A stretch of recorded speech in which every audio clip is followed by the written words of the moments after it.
Hello, everyone. Sorry for the late stream. Running a little bit late here.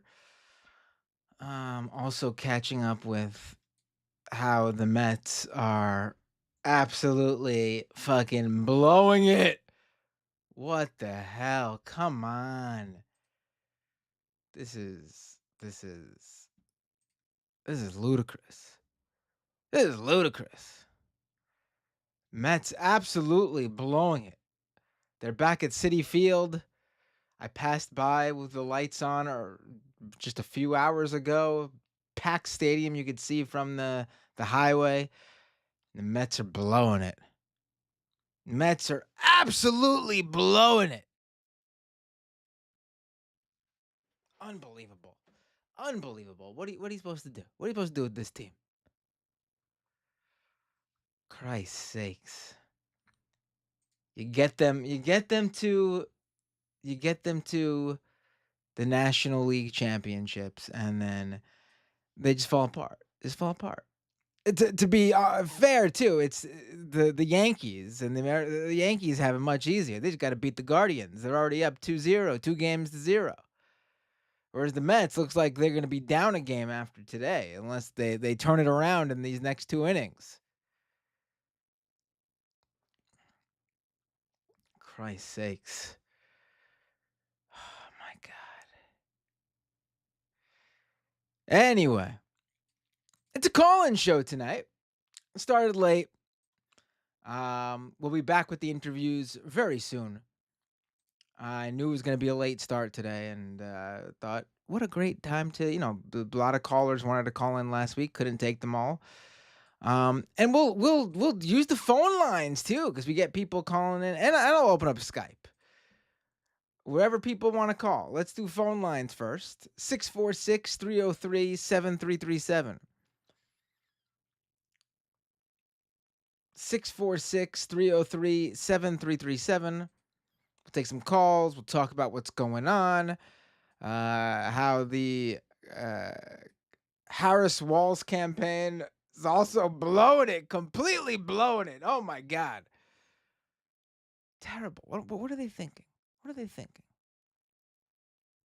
From we're not going back and Republicans are weird and dangerous and for democracy and that they need to be defeated to we're going to put a Republican in our cabinet because it's all about bipartisanship, baby. But what's going on here? What's going on? The Mets, the Democrats, my God.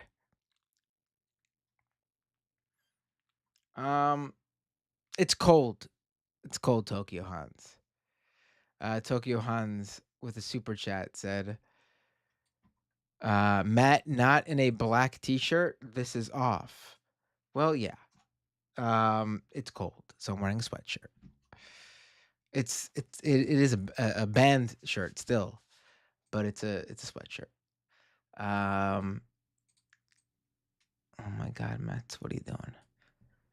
All right. 646 303 7337.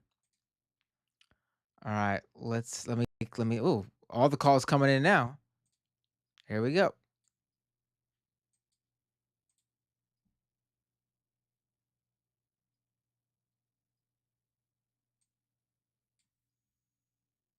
Hello. Hold on, there's an error here. Let me hold on 1 second. Having some issues. 1 second, folks. Always technical issues. This wouldn't be a show. A lefty show if it wasn't for all right, let me call right back. I think I fixed it. Here we go.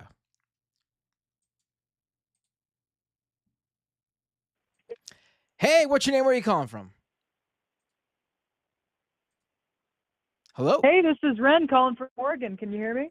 Hey, Ren, I can hear you. Can you hear me? I can hear you. I could barely hear you the last time. I heard you for about a second and then you were gone. Yeah, there was I could tell right from off the bat there was a tech issue. So I restarted the browser window and then that seemed to fix things. Um, Can I talk to you about some stuff that's been going on in my week? Yeah, sure. Let's shoot the shit. Well, I did a pro-Palestine demonstration on Saturday. And I Ah, woke up Sunday morning and someone smashed in my windshield. Um, really? yeah, Do yeah. you think do you think there was some connection there? I hope that there wasn't, but I really think that there was. Well, It how was was it possible for someone to have known that you you know, attended and then they could trace you back to where you are? I was the main person doing it. I was one of two people there, Oh, then and it I live seems a like couple of blocks away from the place where I was doing it. yeah. Uh, hmm. Is there any cameras nearby? Yeah, they caught him on video, but I have yet to know if there's enough detail to be able to actually identify the guy. Really? They have it Um, on video. Did you see the video? yes, I did. I did. They're gonna get me a copy around like Thursday or Friday, but you can see him like looking in the back of my vehicle and checking around to see if there's anybody there, smashing the front windshield with what looks like a blackjack or like a short bat or a pipe or something, and then running off. Oh, this seems like, if it looked like they were trying to steal something, like get into the car, then that would be, more skeptical of it having something. It could just be someone looking to break into a car to see what's inside. Doesn't seem like that was the case if they just smashed the front window and then ran off. Yeah, nothing in the vehicle was touched. It was literally just it was just a fuck you, there goes your windshield and $500 sort of a thing. Yeah, it does seem like I mean, good chance that there was a targeting there. I was like, at first, like I saw it and I like my blood kind of turned to ice, and I was like, okay, I better not react to this. I just gotta walk to church and like go on with the morning. Um, but like, I was a little cavalier after my church friends gave me some money for a new windshield, and I was like, oh yeah, it'll be pretty easy. And then I remembered that my car is almost 30 years old, and I was so scared for a minute that like I was not going to be able to find a replacement windshield. Uh, Ended up being able to find one in the warehouse in Portland, but it's the last one that like color matches my vehicle, Oh and wow. so I don't know. I don't know. I like it's like it's gonna be a thing where like if I do two more pro Palestine protests, there's gonna be no more Buick windshields on the West Coast. Yeah, Yeah. that could be the case. Yeah, I just like the I don't know. Should I keep talking about it? I mean, so you said how many people showed up? Honestly, it was just me and my friend. Oh, so it was like a Like a couple. small. Oh, so this was. Yeah, So it's not like there was a crowd where you can disappear into. no, Yeah, no, yeah. yeah, no. It was just me and my friend, and I was holding up a sign that said 118,908 exterminated in Gaza, U.S. healthcare workers. And like handing out BDS flyers and like Israel Palestine explainers from like the Jerusalem Post. Did anyone say anything to Um, you? this one guy in a MAGA shirt with a jacket on, like seems like he was in his 30s, little bit of a beard gut. He like came up and he was like, "Is rape acceptable?" And I was like, rape is never permissible. Like not as an action of war, not ever. Like rape's not okay. And then he was just like, "Do you know that every single Palestinian in Gaza supports what Hamas did on October 7th?" And I was like, "That's not true. That's not true." And then he was like yelling at me and he asked me what year the PLO was founded. And I said, "I don't know, sometime in the 70s, I think." And he was like, and then he started calling me a stupid bitch and like yelling Oh. at me, and my trans friend who's like 5'2" came up to stand next to me, and then he screamed, "I'll beat the fucking shit out of you, little boy." And then I said, "Should I call the police?" And he was like, "Sure, yeah, call the fucking cops." Like, well, and then like 10 seconds later, he started walking off. Um, Wow. Jeez.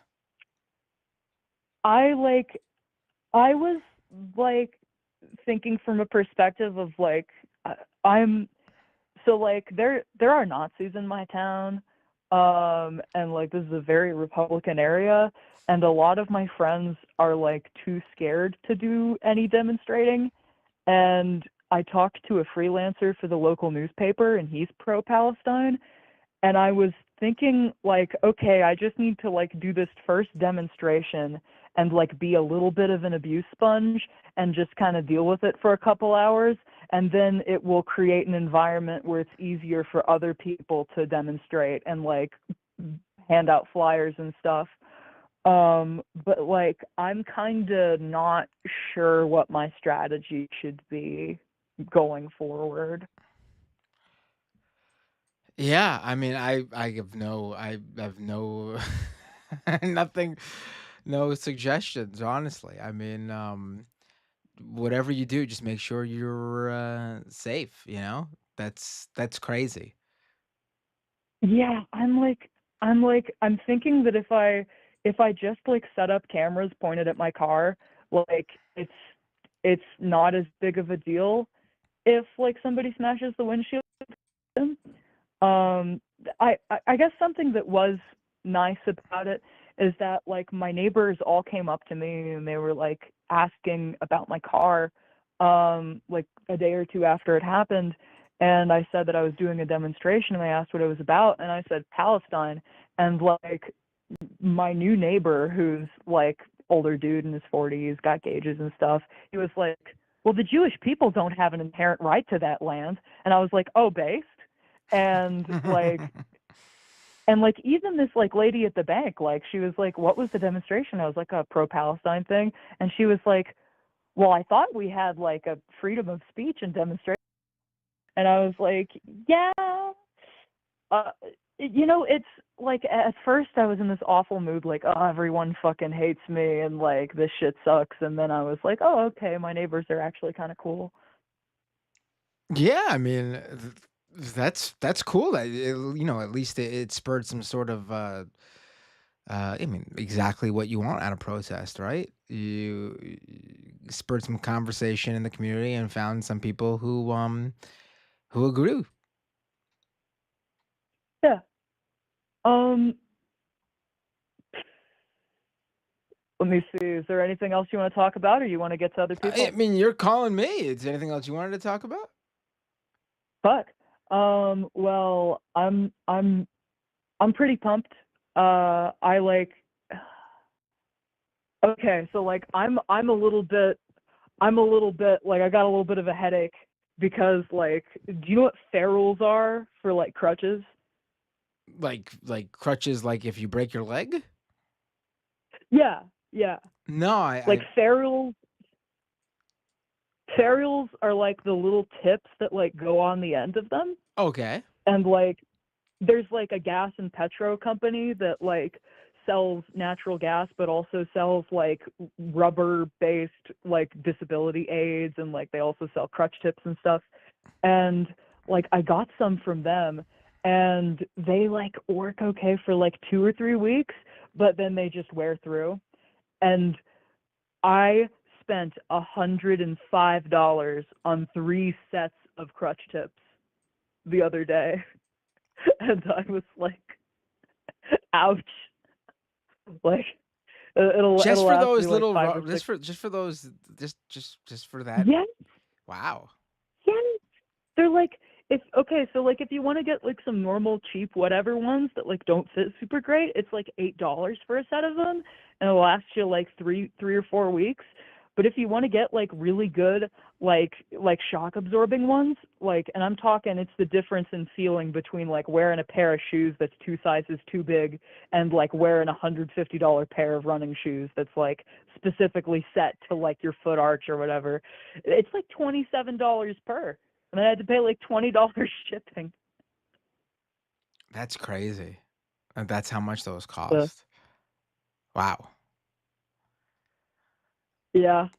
Um, I was gonna say, like, whatever one of your mods was, she like posted my freaking Able account, but it was way after I called the last time, and so they ended up actually giving me some money for razors, and that was incredibly kind Oh, of that's them. cool. Thank you to whoever did that. It was Jinmir. Nice. I believe that's how you pronounce it, but yeah, it was one of your mods. They're a very nice person. Still to this day, I don't know if I'm pronouncing it right. Yeah. No, but that's really awesome. I'm glad that we got this little community here in the chat that helped out. I appreciate it. Ren, it was great talking with you.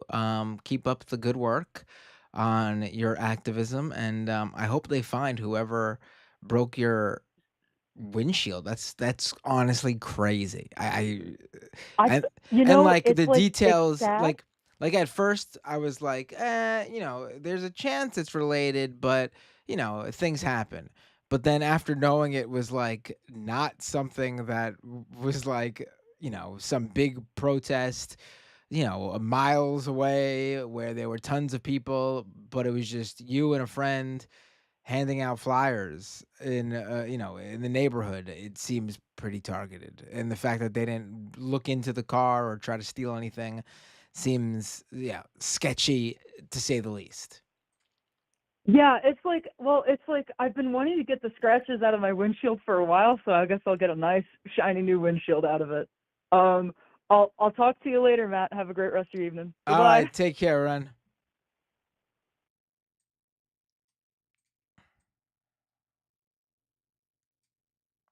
All right, folks, let's go back to the phone. Oh my God, the Mets. The Mets are Metsing. Oh my God, 7-0. Oh my God.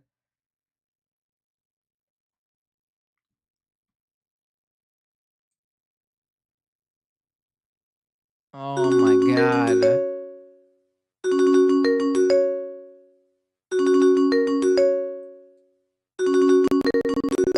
Oh, I forgot to turn the volume down for the ringer. Uh, hey, what's your name? Where you calling from? On, man? Oh, this is Hansi? I was gonna call you on Skype, but I didn't know if you're gonna open the Skype line or not. Oh yeah, I didn't open the Skype yet. You want to call on Skype? I'll take a couple more calls here, and then I'll take Skype, or we could just talk right here on the phone. It's up to you. I'll call it on Skype, but can you open it at least so I know when to when will I know when to call Yeah, in? let me take like one or two more calls here, and then I'll open up Skype. Sound cool? All right, cool. All right. Hansi wants to get his video. He wants to be on screen, right? All right, let's take the next call. Let's see. I can't believe the Mets. Like, what the hell? Like, just unbelievable. Like, oh my God.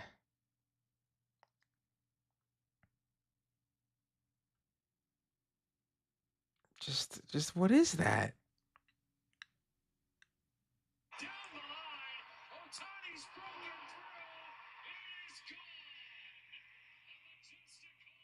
Oh my God.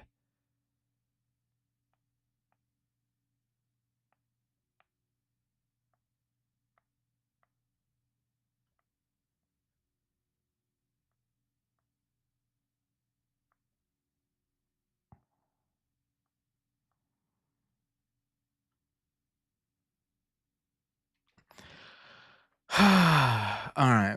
I mean, clearly they're not pulling it off today. 646. Oh, speak of the devil. All right. Well, I don't know where the call is coming from. The number wasn't popping up. That's weird. All right, here we go. I see them now. Hey, what's your name? Where you calling from? This is Christian from California. Christian, you said? Yes, Hey, Christian, how you doing?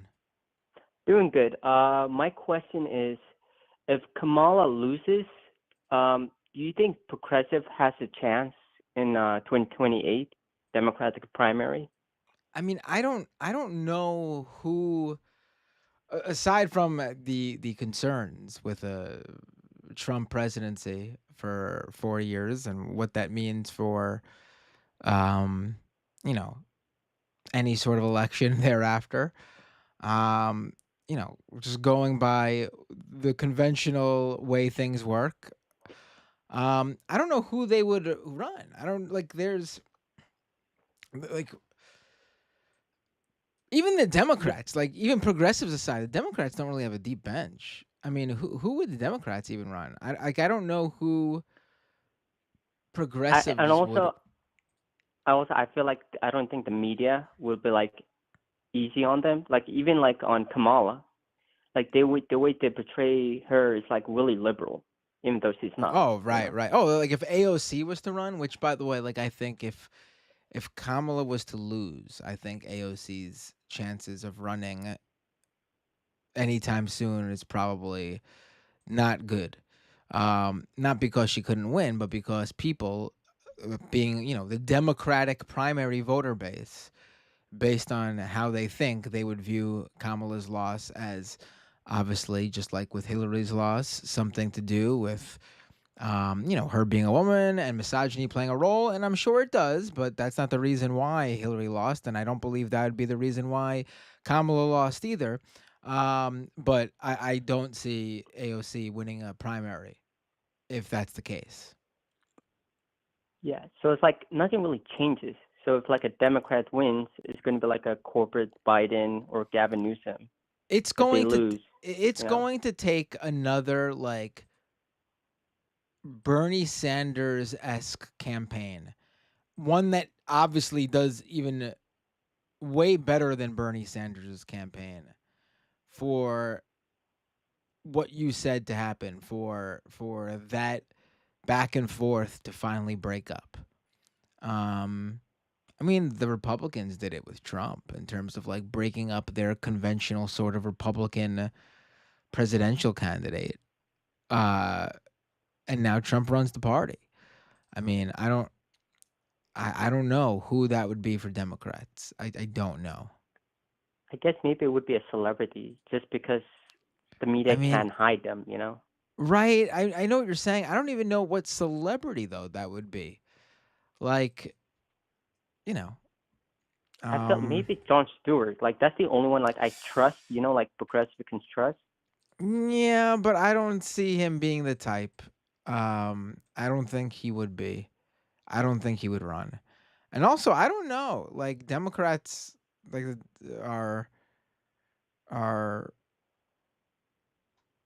fickle voters. They're not like the Republican voter base where they I can't imagine a Trump like figure, but like policy wise, Democrat, um, doing it for the Democratic primary voters. Yeah, Um, yeah. you know what I mean? Like it's just a very different voter base.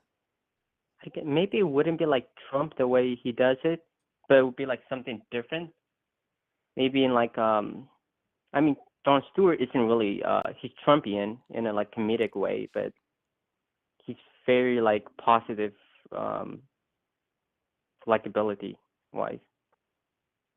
Right, right. I mean, I guess maybe Jon Stewart's probably the closest, but he's just not. He's not that person. He's not gonna do it. Like to run for president, you have to be sick. You have to be a sick individual. You have to be there's to be something wrong with you to want to be Yeah. president of the United States. Um, like it is like it is just not something normal people want to do.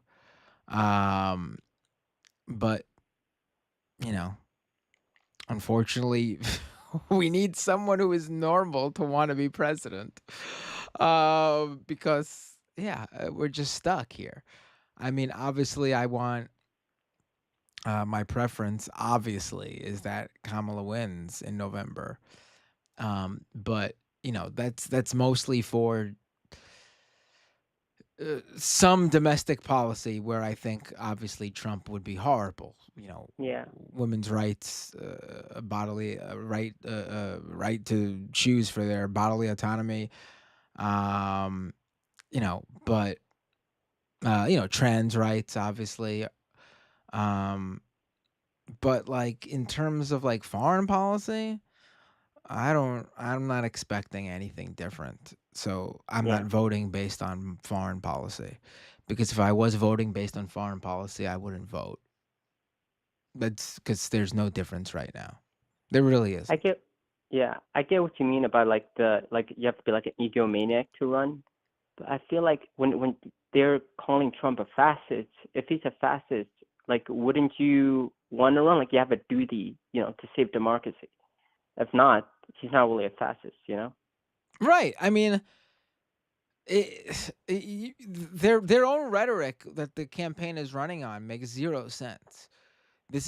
Trump is a fascist. It's a fascist. Thus, it's a fascist party, right? Because he's the head of the party, and they all line up behind him. It's not like there's some like internal like Republican cohort that's like anti-Trump. Like, oh, the anti-Trump Republicans, which are like what, like 10 people. I mean, there's not Yeah. like some institutionally powerful Republican stronghold in the Republican Party that's anti-Trump. No, anyone with any sort of power in the Republican Party, plus like the vast majority of the base, supports Donald Trump. So if he's a Yeah. fascist, then it's a fascist party, and you can't work with them. You're not looking for bipartisanship. Then you don't want to put a Republican in your cabinet like they said they're Mhm. going to do. Like it's just bullshit. It's spitting in the face of their own voters who are literally depending on them. Like, there are people who are depending on the Democrats to just make sure Republicans do not win for their Yeah. own good, for their own health, for their own livelihood, uh, for their own survival. And, you know, Democrats aren't doing their job of standing up for those people. It's fucking They're like a ridiculous. manager. So like they maintain the system, but they don't really change it. Right, right. And for some, and like that's not what I think most people want, but there's no one with any real chance offering them to change the system. So you're voting to just maintain what we have instead of getting something much, much, much worse. Again, domestic policy we're talking about. On foreign Yeah. policy, this conversation is completely different. Yeah. Just seems a bit hopeless, but maybe, things can change. There can be like someone who comes, like no one expected Trump, so could be someone I from mean, the all Democrat all side. all it would really take is for Democrats to fucking stop being Democrats and actually like stand up for something and actually follow through and actually fight for it. Yeah. Um, their voter base are people who want that. But you know, when push comes It's to shove, they'll crazy. also vote for Democrats just to maintain what we have in order to avoid something much much worse. It's crazy that Kamala like runs from being a liberal, but like in Obama in 2008, he didn't run from being a liberal. Like he ran as I'm very liberal. Right. And that was a change election with George W. 8 years of George W. Bush. And but then look how Obama you know, how he once he was in office, how he governed. I mean, he wasn't that liberal even. I mean, again, foreign policy aside, strictly domestic policy, Joe Biden has been a more progressive president than Barack Obama. Yeah. Domestic policy only. Yeah. I mean, both of them were horrible on foreign policy, but Obama at least put his foot down a little bit with Israel in a way that Joe Biden will never. Yeah, you're right. Well, hopefully Kamala wins. and maybe she can do better than Biden. I mean, I really all I could do is hope that that's the case. Like, I have no way to say that's what's gonna happen. I have no way to uh uh there's no signs that are pointing at that that's going to happen. The only thing is that Joe Biden is a hardcore Zionist, hardcore supporter of Yeah, Israel in a way that, listen, I'm not saying Kamala is going to drastically change course, but she is not a hardcore Zionist like Joe Biden is.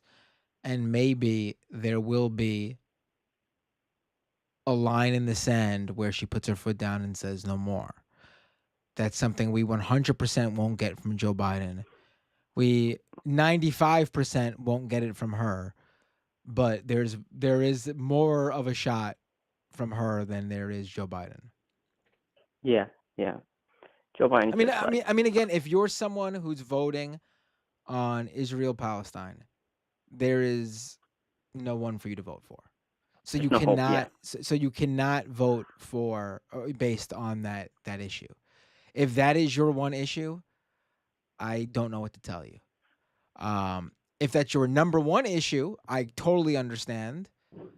It's certainly up there for me. But if if there's no one who's going to change anything on my number one issue, then I will look at my second issue. And for me, I guess the second most important issue would be, the rights of marginalized groups or any sort of group that Republicans will go after. Immigrants, women's health rights, yeah, labor, trans rights, LGBTQ rights. So I'm not going to get what I want on my number one issue from either party. So I'll move to the number two issue and vote based on that. That's how I look at it. Again, I'm not telling anyone what to do. I don't think shaming or pushing or anything like that does anything good. I'm just explaining my strategic way of how I vote. Even as someone in New York who honestly, my vote doesn't matter. At the end of the day, my vote is just to solidify a popular vote. One more vote to throw up in the popular vote category. But that's how I vote. And if anyone is trying to figure out how they want to vote, maybe the strategy makes sense to you. yeah. You're right. Just I think one last question. Since you're like a New York fan, I'm assuming you're in New York. Are Yeah. you like a Giants or Jets like football fan? I actually, when it comes to football, I don't really care. Football has never Oh, been really? football's never been my thing. I watched the Super Bowl, and as long as the Patriots don't win, Yeah. I'm not actually I don't really like the Giants or the Jets. I don't know. I don't really follow football too much to have any. Holy shit. I mean, the Dodgers just scored another home run. It's 8-0. I'm so pissed right now. This is just absolutely disgusting. As you can tell, I do care about the Mets. Yeah. Yeah. Sadly But so. the Jets and the Giants both aren't really New York teams, so I don't give a shit about either of them. They play in New Jersey. Jersey. Yeah. Yeah. New York doesn't have an actual football team, so screw both of them. I don't care about either of them. I mean, Um, honestly, it would be good because if it was like a football game in New York, the amount of traffic would be too crazy. oh yeah. I mean, we don't have any room for a football field. That's what it comes down to. Yeah. There's nowhere to put a football field. Um, we certainly with MLS, Major League Soccer, whenever the New York City Football Club, which is located in New York, they actually don't have their own stadium yet. It's getting built. They've been playing at Citi Field and Yankee Stadium as their dual home for the past couple of years. But they actually play in New York. And then the New York Red Bulls, their stadium is in New Jersey. So whenever they play Wow. each other, it's a big deal because one team is actually in New York and one team is just a New York in name only team. And when the New York City Football Club (NYCFC) when they beat the Red Bulls in their hometown, the NYCFC fans chant, "Go back to New Jersey." It's pretty great. Really, yeah. So yeah, don't care about the Giants or Jets either. I mean, if either of them got to the Super Bowl, I guess they'd be my pick over whatever the other team is. But other than that, I don't really care about football. Okay. Don't want to hold you up. And go Mets. Have a nice one. Go Mets, but doesn't look like they'll be going anywhere today. But tonight. It's Game 7, though. Game 7. No one game. Yeah, I know, but you don't want it to get too far away from you, and basically, if they don't win today, that last game is going to be in LA. So we'll see what happens. If it gets to that point. Yeah. God, I don't want to watch Dodgers versus Yankees. Both of those teams are insufferable. God. Yeah, those teams. Oh, my God. Okay. Have a nice one. My son's a Yankees fan, though, so I guess I'd be rooting for the Yankees for him. How come? Because he only likes teams that win. And because the Yankees win all the time, he's a big Yankees fan. And because Mets are perennial losers, he doesn't like the Mets.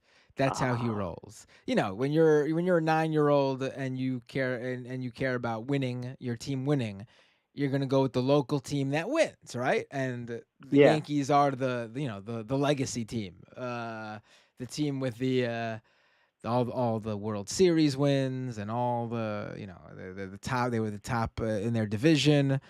Mets barely got in in the wild card. It's that's how he views it. So. Yeah, I get it. Doesn't want to be heartbroken too much.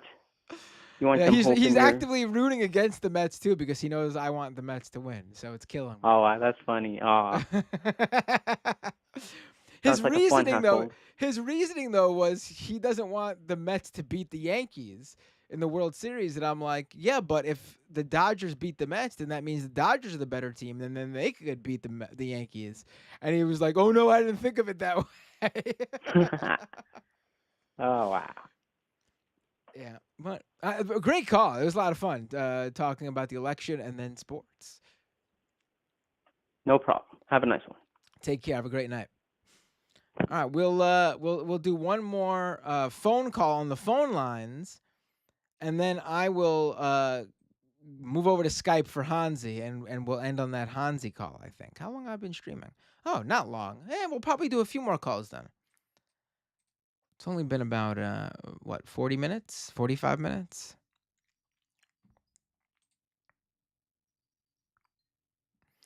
Hey, what's your name? Where are you calling from?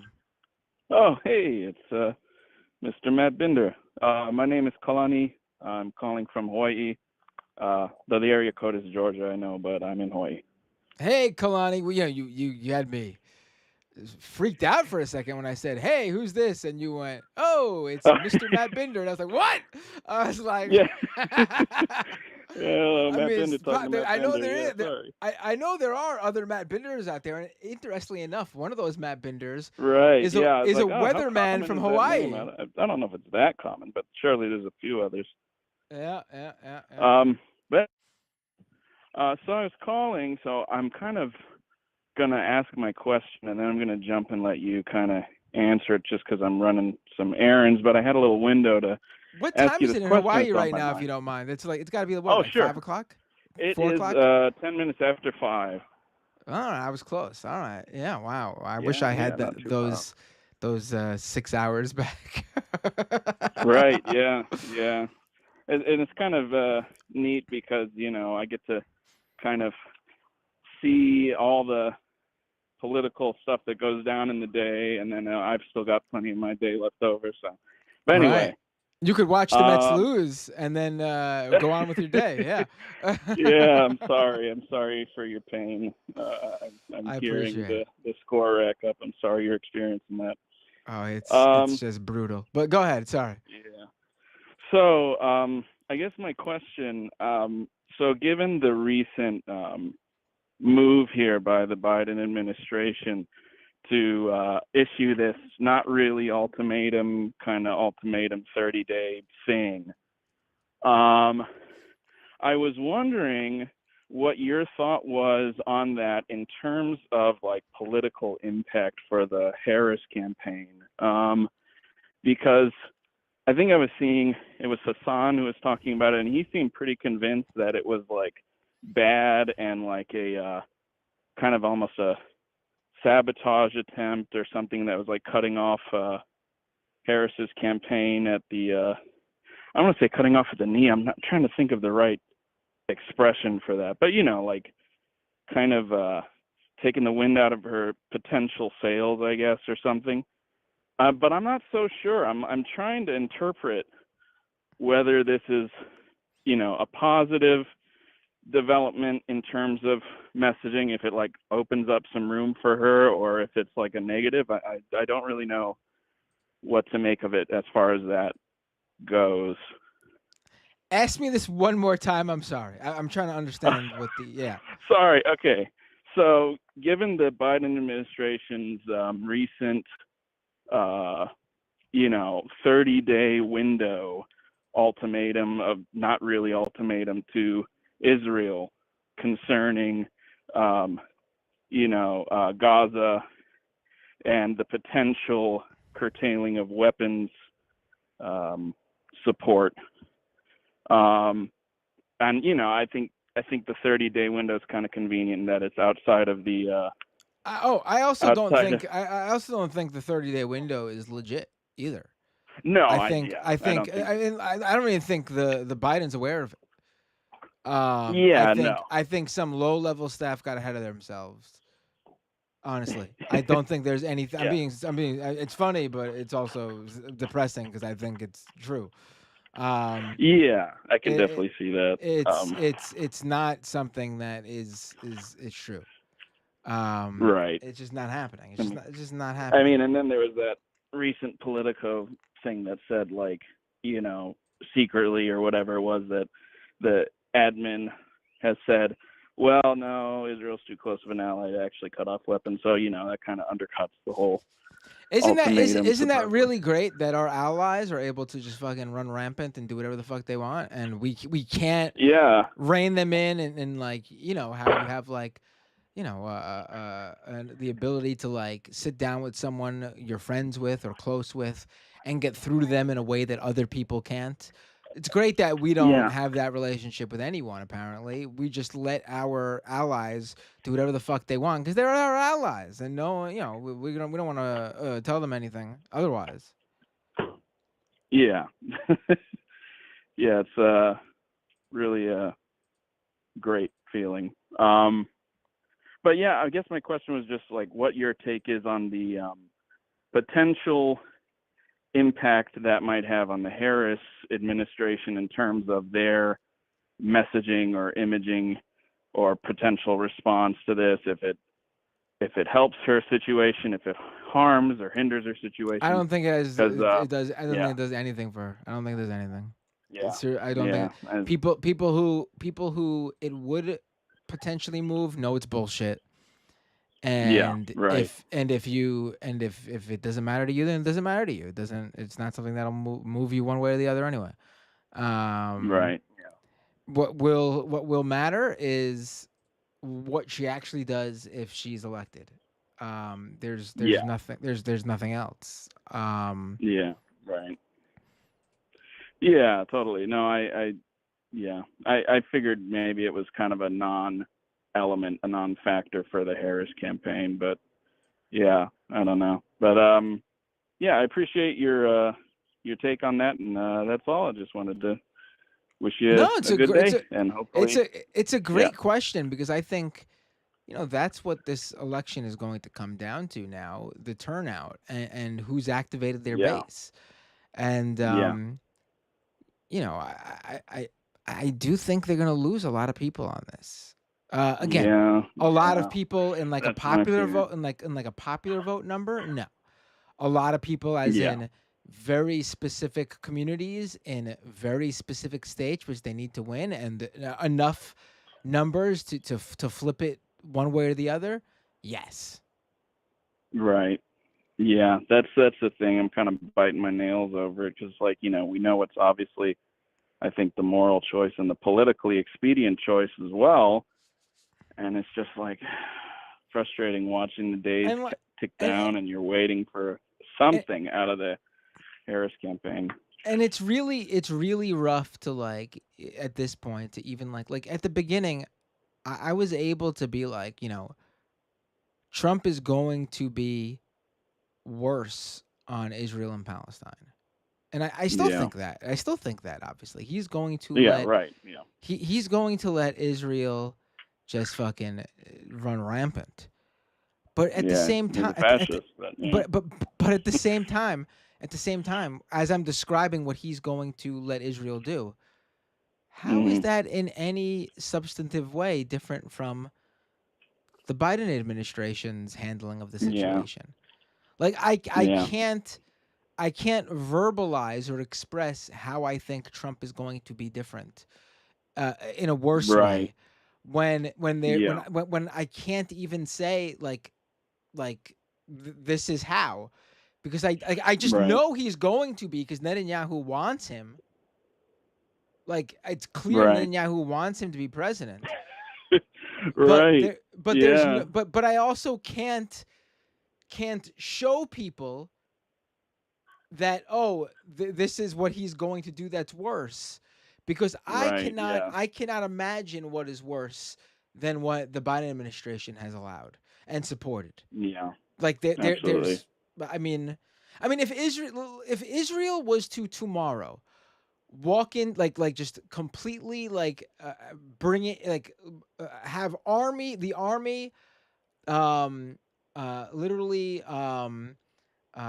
escort huge swaths of settlers into Gaza and start setting up encampments and saying this is now Israel. Yeah. What would Joe Biden do? Nothing. Right. Which they seem to be doing. I saw Haaretz on some messaging from the Likud party about holding a seminar for settling Gaza. So that's great. Literally, like, how do you it's just like it sucks, which is why I Yeah. tell people you cannot vote on this issue if you're going to vote. Right. You cannot. Right. Absolutely. Because you're not going to Yeah. find, because you can't vote for Trump just because you think Trump wasn't the president. I've seen people who are not politically knowledgeable be like, Yeah. I'm going to see what Yeah. Trump. It will not. Trump will be fucking just the worst you can imagine Right. on this, in Yeah. even like a rhetoric way, for people who live in the Yeah. United States. Like, if you were an Arab Right. or a Yeah. Muslim or a Palestinian in the U.S., Trump will be worse for you. That's Right. 100%. But again, if Yeah. you're in Palestine, if you're in Lebanon, if you're in Syria, if you're in Yemen, if you're in Iran, like, what the like Yeah. Doesn't get then much worse. I can't fucking tell you what's gonna be worse. You know what I mean? Yeah. Mhm. Because Yeah. Absolutely. yeah. But hey, thanks for taking my call. I'm gonna head out. But All right, thank great you. call, by the Nice way. talking to you. Oh, thank you very much. Have a good one. Bye. Bye. All right, I think I saw one more person was calling. Oh my God, the Mets are just what do you what like, just they got this is just sad. This is just, they're gonna lose the third game of the series 8-0 after losing the first game of the series 9-0. Like, what? And then when they win, they barely eke it out 6-3 or whatever it was.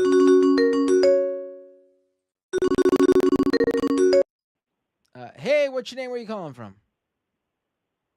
Hey, my name is Christian. I'm calling from Orange County. Hey, Christian. How you doing? And what would you like to talk about? Hey, man, I'm doing good. I wanted to talk about, I know that we're covering a lot of like the Gaza stuff right now, and just wanted to kind of take things a little bit smaller circle. I'm pro-Palestine, free Palestine. I'm trying to focus on instead right now. I know the election is like paramount, but I am concerned that Kamala's going to lose. And the only thing that we can genuinely do about that is like actually dig into our communities. Right. And I think the only way we can do that is by really starting to I look around. I grew up in Los Angeles, up in the San Fernando Valley, and I walk around, and the only new construction is Walgreens, CVS, Starbucks. The only money in infrastructure is going into, franchise companies that are taking over small communities, forcing people into, minimum wage work in places that minimum wage doesn't reach the needs for people's, expenses monthly. And I just don't understand how we are going to do anything when we can't even police our communities and who runs things there. Right. I mean, I don't know what to say, honestly. I mean, we're living in like really like depressing times. Like things are It feels obviously dystopian. it is like, just looking around, like, it is. I mean, in Manhattan, for example, there are landlords who own giant multi-million dollar buildings, and they keep the retail real estate completely empty, waiting for a bank or a big box store like Walmart. Well, there's no Walmarts in Manhattan, but Yep. a store like that to come in. Like they'll have it to remain empty for years, waiting for like Yep. the big huge corporation to come in, because they know that's where the money is. So they don't care 100%. about Yeah. like how that the whole block that's empty doesn't serve the community. They don't give a shit about that. Yeah. I mean, everything is run by mega corporations now. Like there is no, like when you think of like a small business, the only thing that like still exists small business wise, at least around here, are like restaurants. Like Yeah. there's no other small business that can survive, because Well, you're and even like that, I mean, Hassan was making a point the other day, and this was a while back actually. He was talking about how, all these guys who franchise open a Subway or a McDonald's. Like, I'm sorry, Bob, do you guys cuss on the show, or is that okay? Oh yeah, of course. Yeah, sorry, Bob. Your dream wasn't to open a fucking McDonald's. Your dream was to open a restaurant. But McDonald's and these franchise locations that have tricked people into thinking that's the only way to really get ahead. I think that's one of the biggest root problems we have. How many, if someone wants to go get a coffee, yeah, some people are actively, like a lot of us, protesting and divesting from like Starbucks and stuff. But how many people, if they want a quick, fucking latte, have an opportunity to go find an actual cafe? I'm lucky here in Orange County, there's a lot of small Vietnamese cafes because of our Vietnamese diaspora out here. But there's a lot of places where if you want coffee, you have to go to a Starbucks or you have to go to like a Pete's. And Right. like It's interesting. It's interesting. You said Vietnamese like cafes around you. Yeah. It's interesting that you said that, because I've noticed the same in terms of like around me. I live in like I live in the Chinatown and Koreatown in Queens. Like they're both right next to each other, and I'm right there, smack dab in the middle. And like literally, like it honestly feels like Asian immigrant families. They're the only ones left who come here and start a small business on their own terms, under their own name, doing what they want to do and not doing a franchise. Yep. It's amazing. And and I think part of that comes from how a lot of these businesses start up. You look at like Southern California, and there's like a Cambodian immigrant donut empire out here. From it was either a Cambodian or I think it was a Cambodian immigrant who came over and started a couple of donut shops basically by himself, and went and took other Cambodian immigrant families and helped them franchise, basically start up their own donut shops. But it's like the entirety of Southern California. It's insane. If you go into a donut shop, you have like a greater than 50% chance of walking into someone who's either a first or second generation, Southeast Asian immigrant. Right. You look, and well, but to get back to what the reason I called in, I've been kicking around this idea because the only way that this stuff gets fixed is through legislation. We can't count on executive action that gets overruled. We can't count on the Supreme Court because they're broken. And So the only thing we can do is at community level start enforcing things like preventing, a Starbucks on every corner. I was in the Navy for 4.5 years, or excuse me, I was in the Navy for 6 years, in San Diego for 4.5.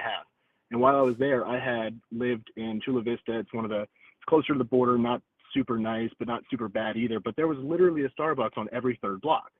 And I can't help but feel like we can write legislation to discriminate against businesses via tax incentives on how much square footage and, like, not necessarily square footage, but like the number of entities and business front properties that they're allowed to have in a zip code or in a certain radius of each other. It's starving out competition by only allowing people to go to what they immediately recognize. Is kind of my thought process, if that makes sense. Right. I mean, the thing is, like, I honestly don't think anything's gonna get done legislatively. Like, there's gonna be no policy that deals with this, because the people who do these things, they're fine. Like, they're not concerned about Yeah. these things. Like, I honestly don't know what's gonna happen. Like, eventually something's gonna break down. Like, it just seems like it's going to happen. I don't know how far it can be pushed and how much we can keep kicking the can down the road. But, like, I feel like we are at, like, the limit in terms of, like, the disparity between, like, how much people make and how much things now are costing. Yeah, And I mean, I got into an argument with my dad about this. He's a small business owner. He's, survived like an opioid addiction from a back injury and came out of that and started his own business. And, we are all very proud of him and all this. And we were arguing about how much he pays his guys and what is a fair percentage of, the profit of the revenue of the work that should be distributed. And I was trying to argue with him that, if you were paying your guys, directly, and splitting things up, like, what was the pizza shop that is basically runs like a commune, and all the revenue is equally divided amongst all the employees. I tried to explain to him, it's like, you got this complaint of, oh, I'm going to have lazy workers that don't want to do anything. I was trying to explain to him, like, if you have these people getting paid more and they're not meeting the standard, you think you're going to have a hard time finding someone that will for the pay that you're offering? right. What he Sorry, said? I trailed off there. No, what he said? He didn't have an answer for me, but he still has this mentality, and this is the mentality I find with a lot of middle-aged, not even white males, but just white adjacent males, MAGA guys, Trump-supporting voters, that this idea of, like, well, why should I give them more if they're happy with what they have now? And I've done all this work to establish this business in the first place and to make this whole thing possible. Why shouldn't I make as much as I possibly can? And the only thing I could explain to him is, like, yeah, but how much harder do you have to personally work when you can't count on your guys to do what you asked them to do the first time? How much more work do you have to do when you have to go and double check and rework because your guys weren't paying attention enough because they make $20 an hour? They don't really give a shit. Right. I mean, there came a I saw someone talking about this online, about how, like, there is this, and I've noticed this myself too, not with my family specifically, because my parents don't have money to to either. But Don't worry. My I have still broke over here. Don't worry. I have noticed, though, this at some point, like, all right, so this is what I saw. Like, previous generations, they helped out their kids if their kids needed help, no problem. Like, Yeah. they I know of people who, their parents were the generation before boomers, and then they needed assistance with buying a home, and their parents were right there to do whatever they could to help. Yeah, absolutely.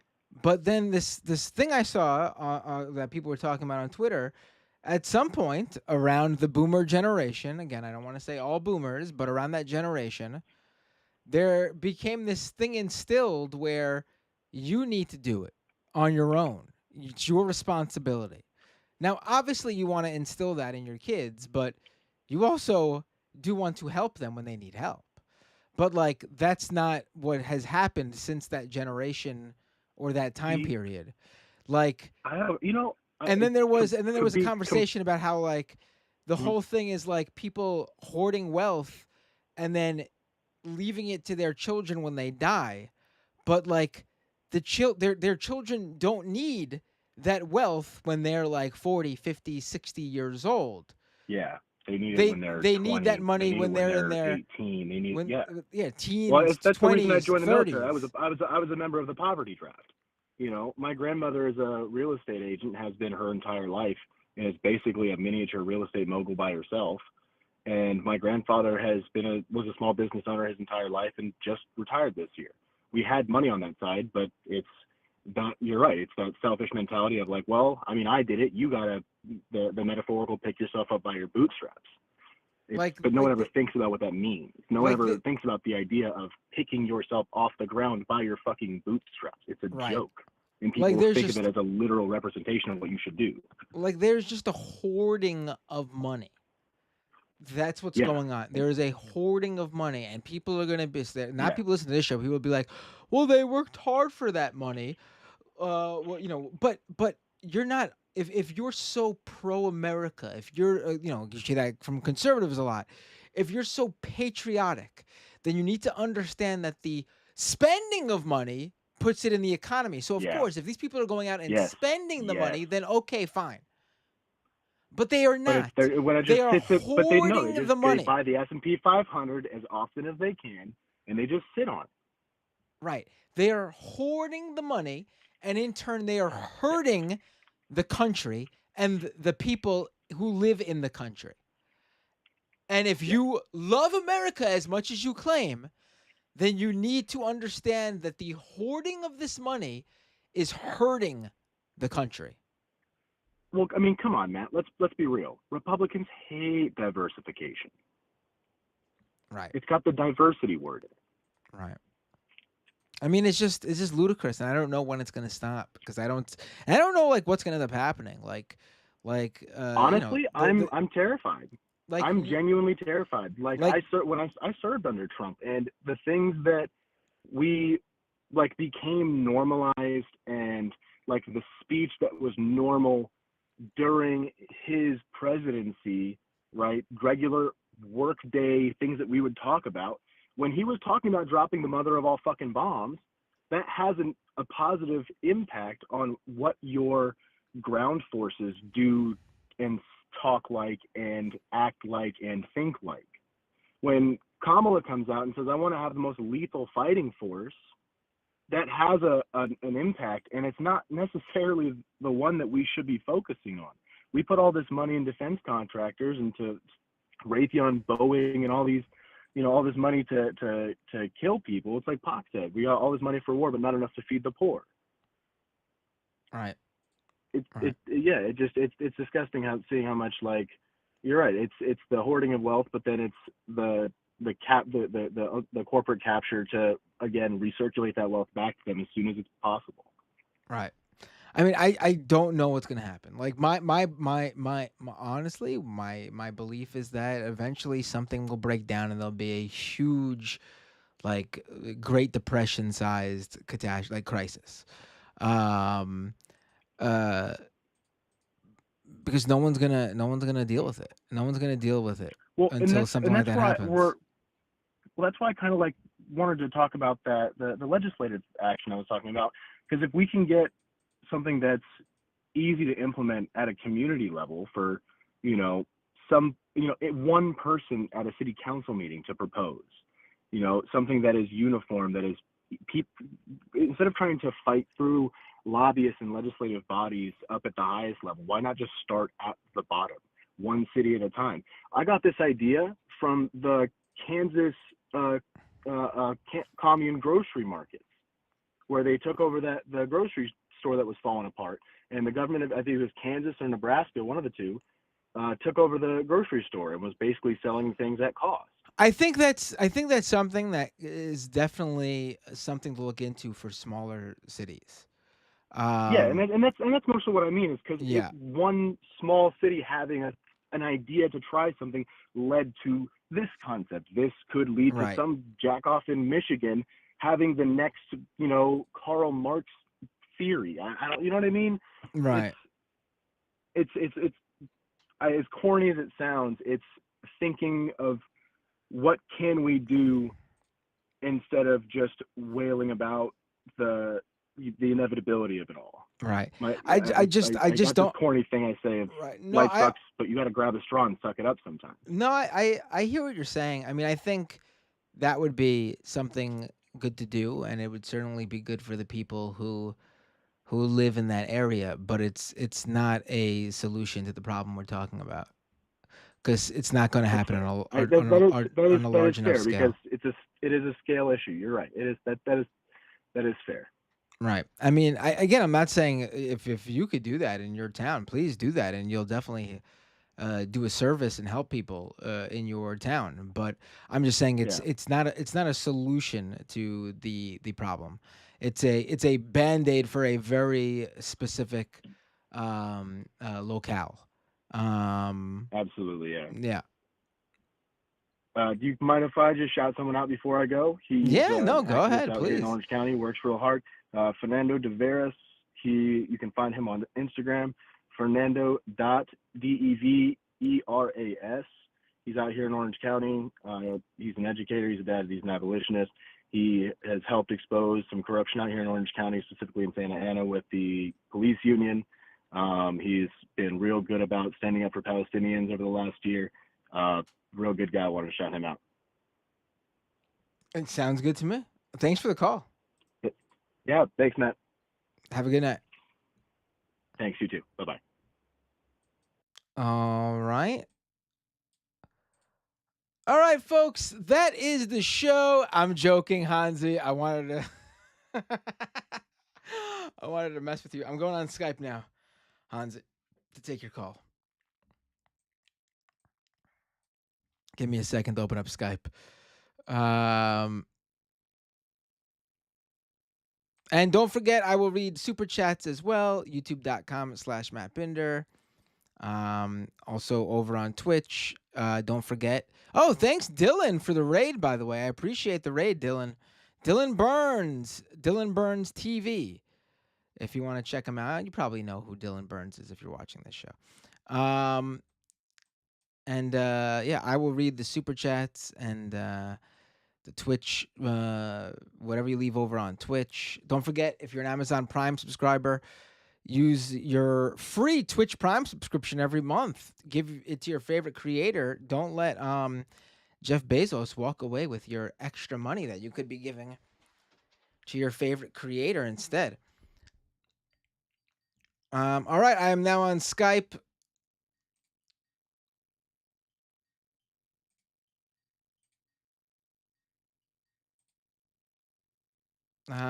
Here we go. Did this not pick up? Oh, it just hung up. Oh, we got someone else calling. I'll take this call first then. Hey, what's your name? Where are you calling from? Yeah, I was gonna do a character, but I think before that, what you were talking about regarding like the economy and things like that, like regarding how libertarians speak, and that reminded me of a conversation that I had with a young Argentinian Oh yeah. who's Oh, yeah, was he it a voted for yeah, Millet yeah, supporter? Michel, yeah, but yeah, he kind of like voted for him like around, I think he was like 16 or something like that he was voting for him. So the election laws must be crazy over there. It might explain a lot of the results. So he says his father's a socialist from Peru, Socialist in but Peru?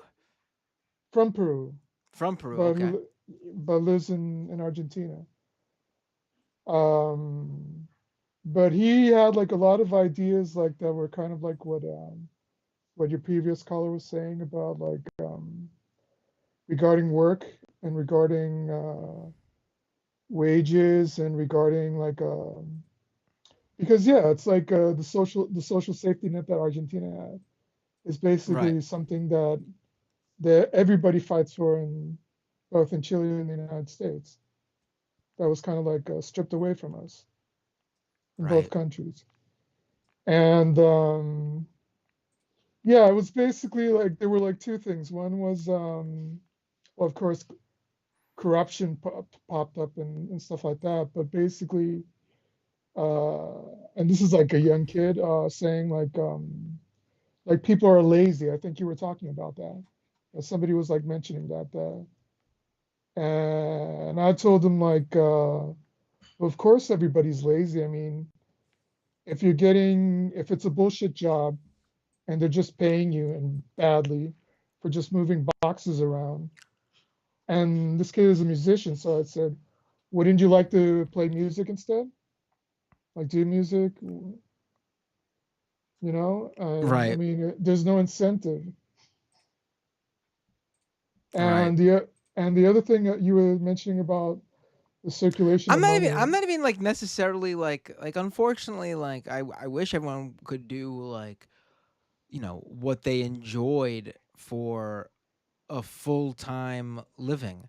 I mean, I wish that's the case, but it's probably not going to be the case. I mean, yeah, I mean, Even Philip if, Glass, but the job that you do have, regardless of how much you love it or not, that full-time job used to cover everything to the point where you could continue to pursue your dream and your hobby while still maintaining an a job that paid you enough to have a living, and that's yeah, just like not the I was gonna case. say that Philip Glass used to do literally moving boxes, but it wasn't like a pointless job.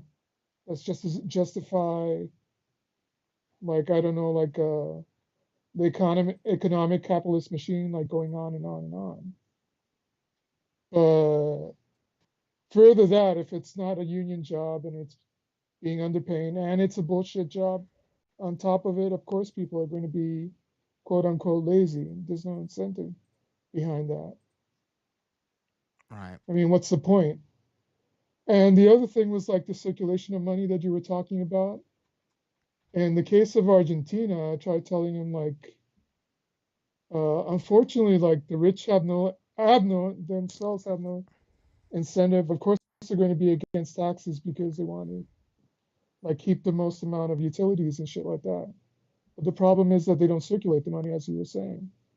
And in the case of Argentina, they just move to Miami and spend it over there.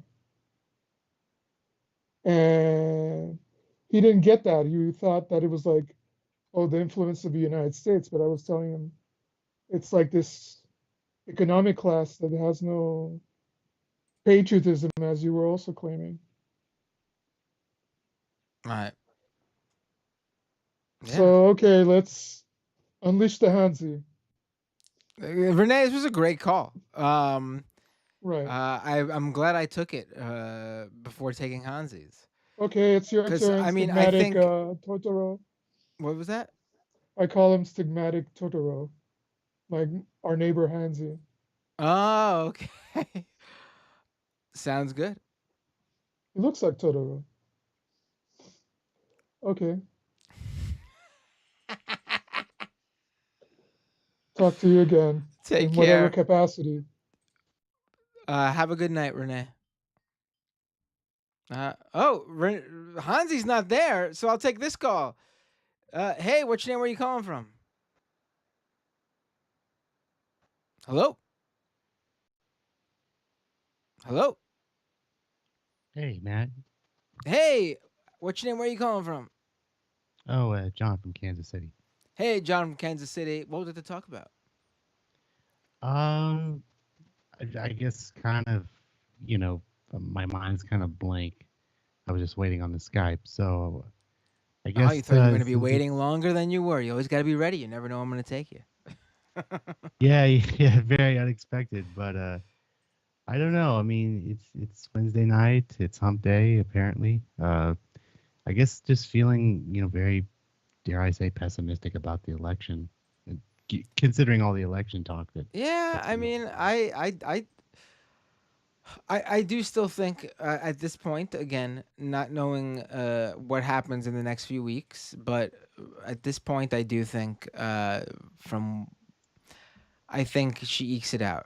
Um, that's still my projection for what's going to happen. Again, you got this is a moving projection. What I'm saying today may be different tomorrow, but as of right now, I think she still pulls it off. Yeah, I guess the incentive is to hold your nose and vote. And having been admittedly a lifelong Democratic voter, it's just that I've become a lot more pessimistic in the last, I don't know, decade. I guess that's just how millennial I am. I mean, you and I are probably like the same generation, I would say. I mean, Yes. you're probably a few years older than I am, but it's just like I've seen this cycle change, year in and year out, and it's just like, is it going to get any better? No. And from both our generation's perspectives, it's like, yeah, that's exact. It's not going to get any better. It's going to get worse. And it's just where I'm just like, I've, had life experiences where I've gone on from being just a milquetoast liberal Democrat to, I guess, what you would call like a far lefty, whatever that is. And being open-minded as a leftist, I think it's important to kind of just like get out of the box, so to speak. Yeah. No, it's. And I think you make good points and everything. I think I think we have to get beyond the election at this point. I guess that's all I can really say. I've said this before. I'm not sure where I've said it. Here, Majority Report, Leftist Mafia. But I feel like this election is holding everyone to like this. Everyone's just looking at it right now. There's no looking beyond. There's no what can be. It's just everyone's looking at this election, and I get it, but like people aren't looking at this election in the way they usually look at elections. right. Like I was saying, usually there's a, and this isn't. I'm not saying this like selfishly, like oh my views are down and I'm not getting more subscribers and revenue isn't getting a bump. I don't mean it like that when I bring this up. What I mean when I bring this up is like, to me, that is a huge sign that people aren't excited about this election in the way they usually are. And obviously, people are always nervous around the election. I mean, think about the last election, presidential election. It was 2020. It was 2020, but people had people had hope that they were going to do something. Like something was going to happen that would change the course of what was going on, which was COVID and how Trump was handling things, and the existential dread everyone felt every morning when you woke up, not knowing what was going to happen. I don't think people feel that way about this one. I don't think people feel that way about this one. Yes. Different. Yeah, it's been like just a real drag. It's been a roller coaster ride. Yeah. It's No, been a not real even. roller Not coaster ride, hasn't. hasn't I it? think that's even a good one, because roller coaster ride has its ups and downs, right? Yeah. This has just been. yeah, This has just been admittedly. like I don't know, a never-ending drop on a log flume. Yeah. I mean, Um. yeah, it's been just horrendous. Yeah. I mean, also I should point out, I guess it's FYI, I was a former moderator for TYT. Oh, This interesting. so, like, yeah, like very much so. And so I'm just gonna get this off my chest real quick. I hope you don't mind. I hope I don't take much of your time if I stutter. Please. Please forgive me. and Are for you the gonna chat as create well. some? Are you gonna create some sort of controversy? No, I hope not. Just kind of throwing this out there. Well, I mean, I don't know. Can I you don't create some know. controversy? My channel could, like I said, my channel could use the bump. Maybe. maybe. I mean, I'm joking. so- I'm joking. I mean, if you want to say something, by all means. But otherwise, I'm joking. well, I'll try not to get you in trouble via the Oh, YouTube please thing. don't worry about getting me in trouble. I don't. So I'm now operating under my new standard of I don't care. So good point there. Good point there. please, by all Um, means. I mean, so who am I going to get in trouble with? Who am I getting in trouble with? TYT, who's never once had me on any one of their shows, not a single I time. know, right? I mean, oh no, It's I'm going to get in so trouble with fucking. a network that's never had me on their show for the past, how many years I've been doing this? 15 years or something? Oh no, I Oh, don't care. anyway. So I was a former moderator for TYT Network last year. Obviously, it's out there publicly. Myself and 12 other moderators resigned in Oh, you were protest one of the to. moderators who resigned in protest. I did hear about Yes, this. sir. Yes, sir. I was. And I might give them all a shout out at the end of this. So, I was one of the former moderators who resigned in protest. We put out a resignation letter explaining everything that went down in our like opposition to like Anna Kasparian and Cenk Uyghur's like transphobia, their anti-trans rhetoric, and supporting the resignation or the leaving of Benny Carollo from TYT. And so since then, we have been trying, even though it's been a year, to get a lot of our fellow leftist podcaster comrades in solidarity to basically read our letter. And I know that's probably, I mean, it's kind of a hard thing to ask, but if you can, specifically the leftist mafia, because there's only been one person on the left, and that's Andrea Rafinsky. So shouts out to Andrea, who actually read the letter on her show. If you could, please like give it a consideration to read the letter. You want me to read the letter on air, is what you're asking, right? Yes, sir. Well, like, sorry, I can't do that. No, I'm joking. Send it. Well, Can you? I think I've seen it. I didn't get a chance to read the whole thing, or I don't remember when, or maybe I didn't even see it. I just heard about the mass resignations. Can you message me the letter, and then tomorrow on Leftist Mafia, I will read it. Thank you. So, actually, I follow you on Twitter, so perfect. DM me that letter. I will read it tomorrow on Leftist. Well, actually, I would read it right now, but it's almost midnight, and yeah, I don't think I'm not talking about for me. I think it will get more eyeballs tomorrow on Leftist Mafia. Well, you actually have to follow me back on Twitter. I'm Jonathan Ross 92 on Twitter. JOHNATHAN Ross ROSS. You should be able to 92. DM me anyway. I have my DMs open. Can't find you. Message me though. You should be able to. My DMs are open. That way I can find you. I can't. It's not showing up for me in the search. Maybe you've been shadow banned. I hope not. I mean, I'm not that big of a like. I don't really create controversy, which is the honest truth. For like a smaller leftist, podcaster and streamer, which I am. You should create a little bit of should rock the boat every now and then. I mean, you left. This is so. Go ahead. You said you wanted to shout out the people who. Yes. So first of all, shouts out to Adrian Vixen, Videngale, Spectrophonic, Forbezilla, Goddess Four Winds, Roller Dragon, Lindsay Robb. You'll probably have to read the letter because it's like fogging on me right now. But those are just a few of the people. I think I said Roller Dragon. If I didn't, shouts out to him as well. Those are the mods who resigned last year in the TYT YouTube, and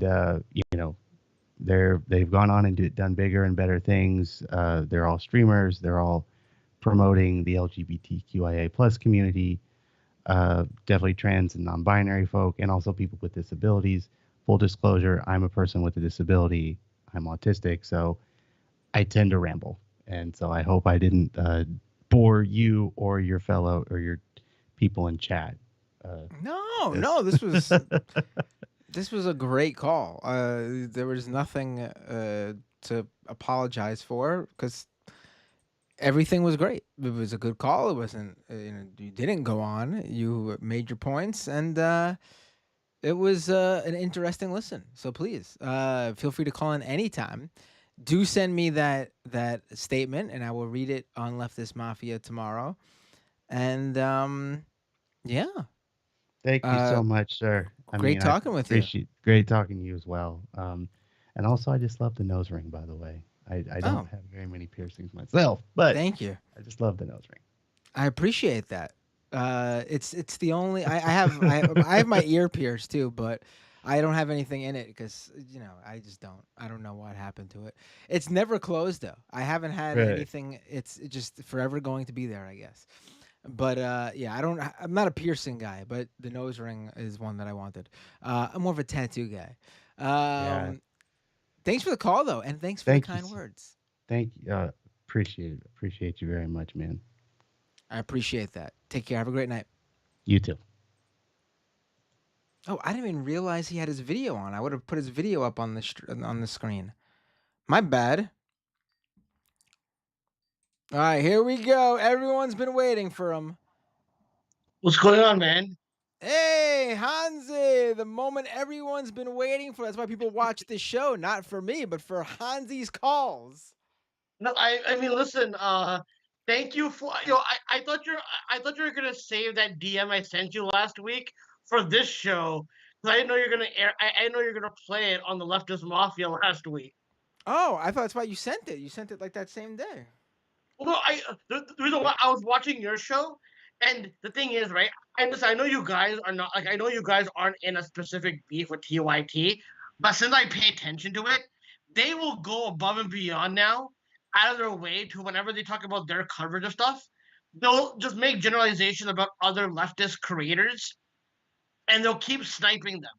So to me, I think because what happened was Lance did a stream on one of the days last week when they were going live, and I think they took a slight to it behind the scenes because then they opted to do a 4-hour show, bonus show to take calls while your show was on, basically. Wait, who So I did felt this?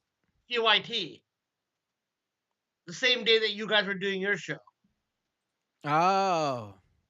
So like they're kind of he was kind of counter programming you guys, like you know what I mean. He's kind of luring you guys into a beef without you guys realizing it. I mean, I didn't mind. I mean, it didn't affect me one bit. No. I know. I'm just saying though, because it was surreal. Again, because normally on Thursdays I go, I'm listening to Leftist Mafia. That's when I kind of tune in, whatever, right? And then Jank, because I pay attention to TYT, if they say anything right wing, then I try to clip for online so people online can fucking see it. But then he started opening up about how he's gonna take calls. So I use that Talkatone app to basically, because again, it's like a free long distance basically. So I kept calling in and doing like it was way more of a struggle to call in, and I didn't know that he. And honestly, when I got through, I didn't know that he was gonna keep me on and actually like have a conversation. That took me by surprise. That's why I just kept saying, "You're a fucking." Yeah, you were on there douchebag." for a while, man.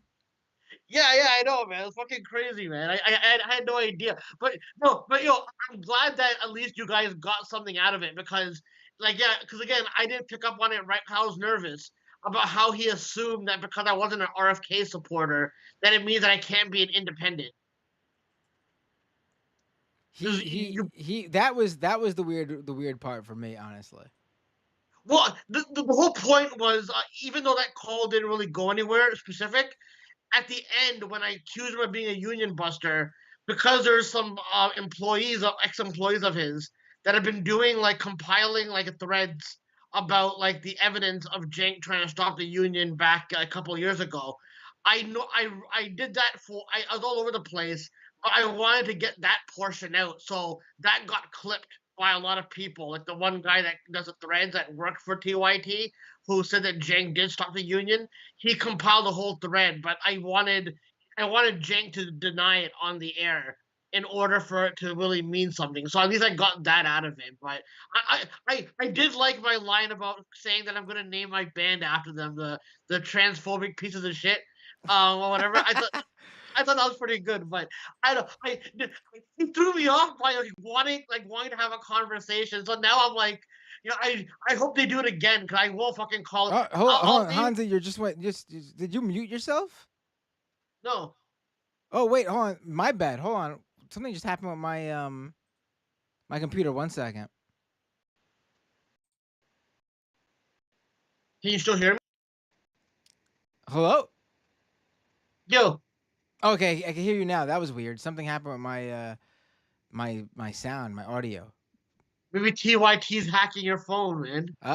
Yeah, but I was surprised how long he went with you. It was much longer than I expected. And it was like he was used to like boring political calls, and this one like threw him off. I honestly tell you the truth, bro. I felt a rush doing it. Like it felt like my old Stern days, basically, trying to call in and have an argument with the host and all that kind of shit. So yeah, so like yeah, but I'm glad. Yeah, thank you for fucking for playing it, man. I didn't think I didn't think you. Honestly, I was nervous about you guys playing it. I didn't know if you guys would even like it or anything like that. No, it was certainly something. I was entertained by it. Yeah. But by the way, before I continue, I want to ask you quickly. Did you see? Did you hear the? I know you probably not gonna watch it, but did you hear about Bryan Danielson's last match? I did hear about it. So, do you think those kind? Listen, AEW right now they're scattered with shit, right? They have good shit and they have bad shit. But I thought, dude, once in a while you have to do like some like you know how we always talk about old angles from the back in the day, where like when Michael Hayes turned on Kerry Von Erich or something like that, and then it became like everyone became silent before the free like that angle that felt like an old school angle where like everything is like depressing basically, and it leaves you with like doom and gloom over the whole fucking promotion. And I think once in a while, I think they're doing that with the Elite, and that hasn't panned out properly. But I thought this one was actually pretty fucking good. I don't know what your thoughts on it are. I don't. I have to watch. I'm not sure exactly. I didn't see it honestly. I just heard that he retired basically. Well, yeah. Well, what happened was Moxley beat him fairly, and then Yuta was one of the guys that was still prolonging, getting with this mission of the BCC, and so then he basically turned and he beat up Darby Allin, and then the thing is they keep putting the plastic bag over Brian's head, so they don't air it on television because it's such a disgusting view or whatever, right? So Yuta choked him with that, and then they basically beat up Bryan Danielson, and then all the baby faces eventually ran out while BCC just left the thing, whatever. But like they're beating up all security and all that type of shit. It was a really good old school angle. You got to find it online somewhere because they won't even replay it on the television because they're trying to sell it like this is the most brutal beatdown that's ever happened and all that kind of shit. You know what I mean? So yeah. So the promos that Moxley's been cutting have been good or whatever, right? No, I didn't know if you've been paying attention to wrestling at all whatsoever because I don't know. I tell you the truth, bro. I've been paying attention to politics more. Like I'm at the point where I'm not even watching any of the wrestling live anymore, and I have to wait days until I watch it all in bulk because the election is more pro wrestling right now than what's pro wrestling as is right now. You know what I mean? Like I know I'm in. I hope tomorrow on Leftist Mafia, you can ask Lance and David about what's going on with the India and Justin Trudeau thing, whatever. Because like there's some serious shit going down in Canada. Where like that this Pierre Poilievre guy, from what you gotta ask Lance about it, whatever, right? But this guy is like denying that he has any association with the Prime Minister of India, Modi, and like there's like, some extremists like within the fucking like that have been targeting Indian politicians in Canada. So it's like a whole fucking fascist thing going on here. So it's like whatever's happening in America is like trickling down or trickling up to Canada, basically, bro. And it just feels like the whole world is is in war. It's like we're like on the brink of some fucking stupid fucking chaos. And I'm scared because I know I'm not gonna fit in to a fascist fucking world, bro. I'm not gonna suck Donald Trump's dick when they crown him king in Israel. You know what I mean? I don't have that dog in me, bro. Yeah.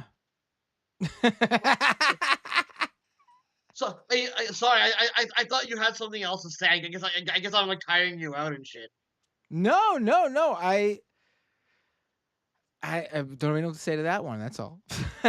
I, but you're like, Oh wait, do- someone has a question for you. what's that? So, excuse me. Look Bovine on YouTube. Excuse me, I'm choking. I don't know what happened to me. Look Bovine on YouTube says, what did Hansi think of Trump's dancing rally? Okay, well, I mean, like you know when like you're supposed to go head to head at WrestleMania and shit, then you have like the go home promos before like the big match and all that. It just seems like now a lot of these interviews and a lot of this like Trump stuff is like the like how when WWE has a match that's scheduled for a pay per view and they don't know how else to build it anymore, so they just fill it up with like sports entertainment of like doing comedy in the ring and all that kind of stuff.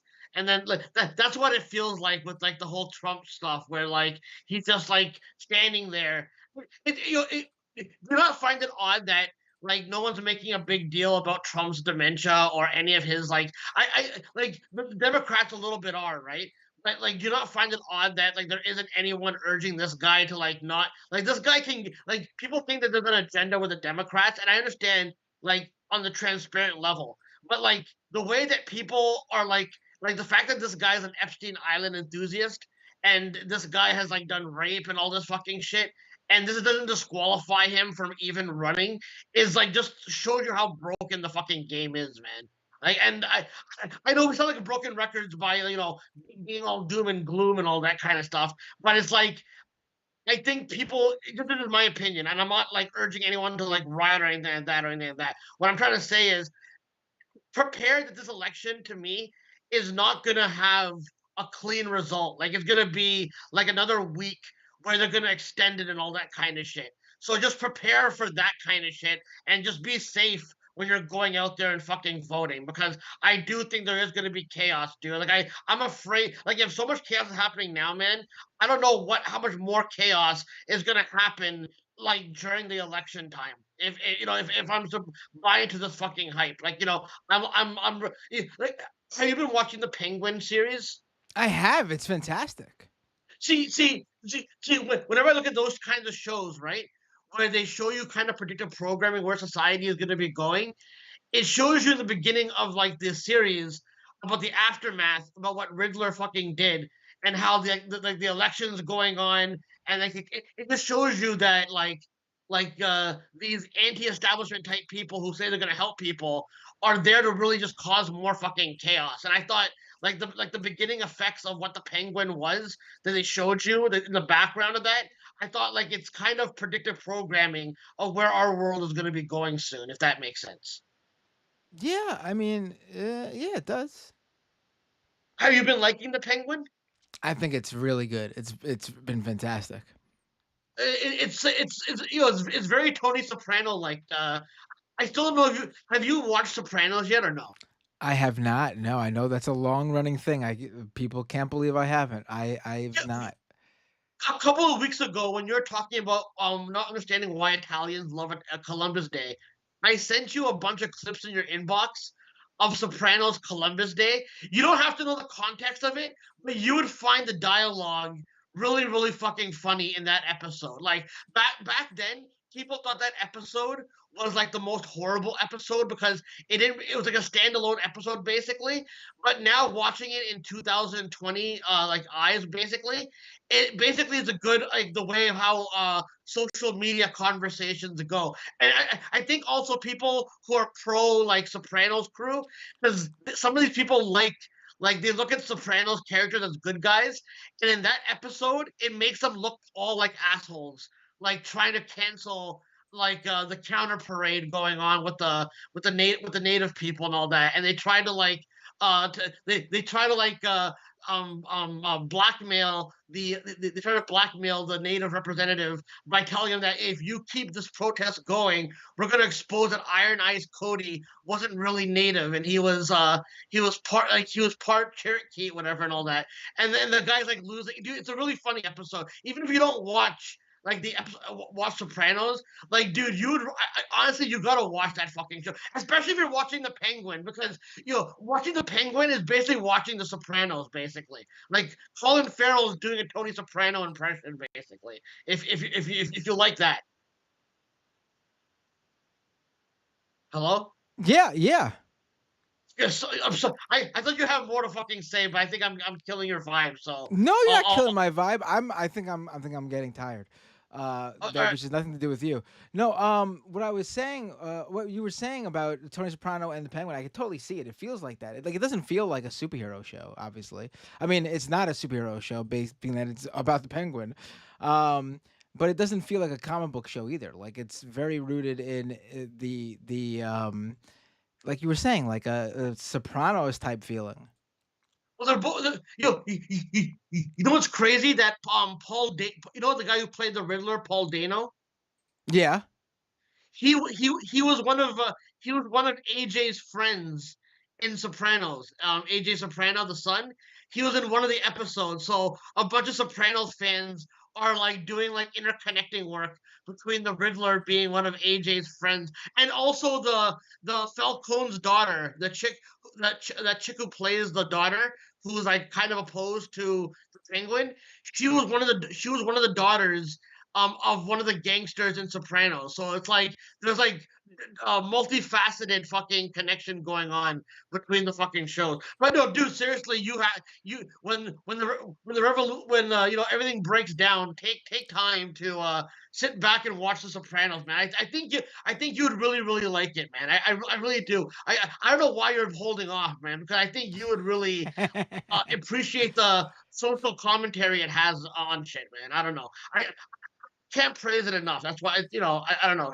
It's one of the best shows for mental illness. Also, I guess back when I watched it, man, I thought the therapy sessions were the most boring part of the show, and actually they're actually the best part of the show. I didn't really realize it, but I didn't realize how good it was with talking about the mental health and trauma and the root causes of like your childhood and all that kind of stuff. I think it was ahead of its time. You know what I mean?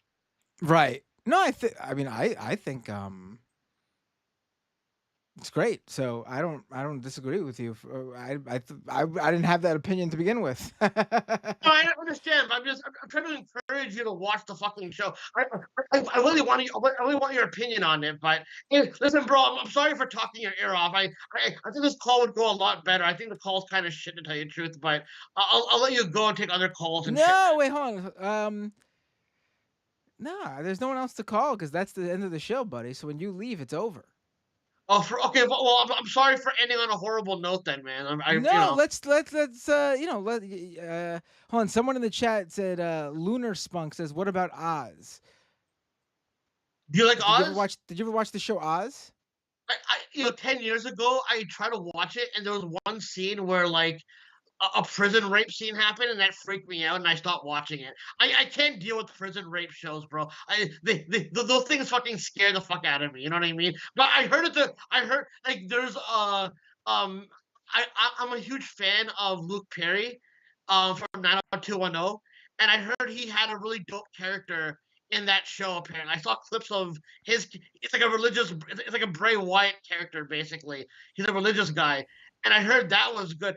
I might want to jump back into it, but the first episode really freaked me out with like some guy like planting a Nazi symbol on the guy's ass. I was like, "Oh, dude, I did watch Oz for a long time. That which is weird because you would think that if you watched Oz, you would also watch Sopranos next, but I just didn't get around to it. I really enjoyed Oz. I think it was a really good show. But yes, it's pretty heavy. I don't know if I assumed all HBO shows were like that in some way, at least those early HBO shows. But you're someone who watched Sopranos but doesn't feel that way about Oz. So that's interesting to me.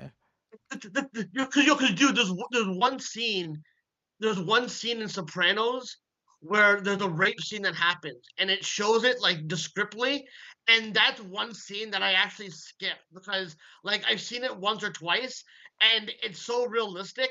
Like because the show is a very realistic show that it's a scene that I forward. There's another scene that I forward where it's not that it's super violent or anything like that, but because it talks about the housing and urban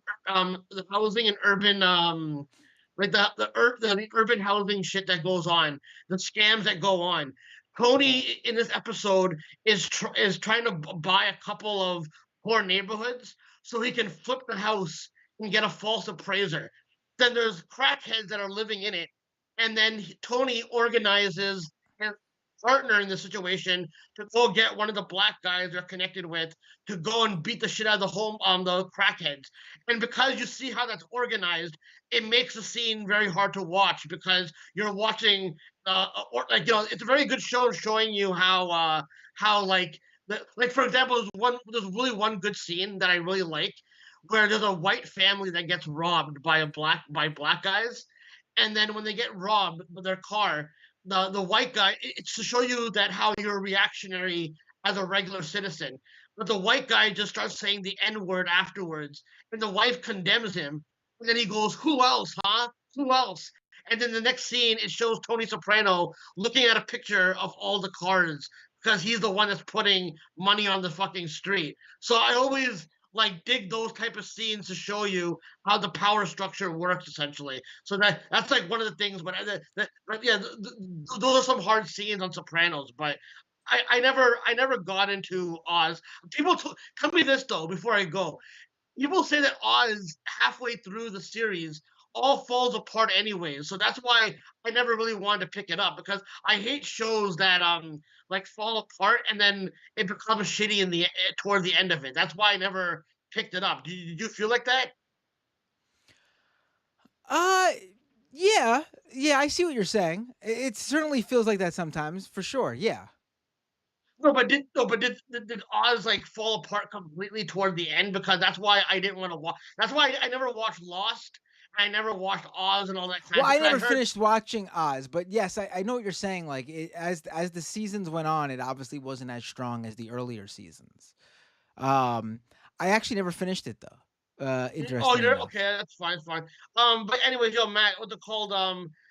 Anyways, listen. So yeah, so do me a favor. Talk on Leftist Mafia. Ask Lance and Dave about the Justin Trudeau and the Indian the Modi threat that's going on because that seems like a really serious story. I am sorry I can't explain it to you properly. I'm not really a smart fucking guy with this kind of stuff, but like that's like one of the bigger stories right now in Canada. So I hope you guys talk about it on Leftist Mafia if that's cool. But I'll leave you. I'll bid you a farewell, man. Thank you for taking my call. I'm sorry it wasn't the best call, man. No, what are you talking about? Can you stop always knocking yourself? It was fine. Have a great night, Hansi. Peace out.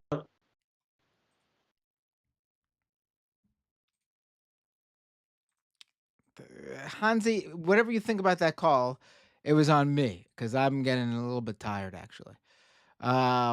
Let's read the super chats.